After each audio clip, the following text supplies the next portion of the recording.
امروز هم در شعر مثلا هایکویی یا در شعر حسن شعر عرض داریم، یک الزامی بود، کار بسیار عالی است.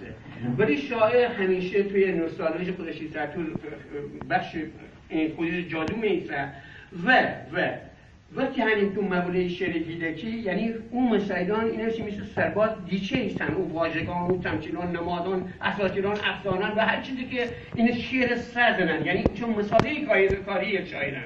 شاعر میشه من درگیر نیست، اصلا خودش برای قلنده کنم ببین معنی شعر دارم یه بیت رو خلق کنم. یه فرح عمل وعده به وقت بیدنه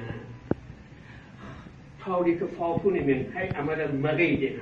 مغی هیچ یک از لنگرودی نانو، ولی ما همش از کوچیکی چون می رویام به ارتباط دارم، الانم همون روز مغی اینم.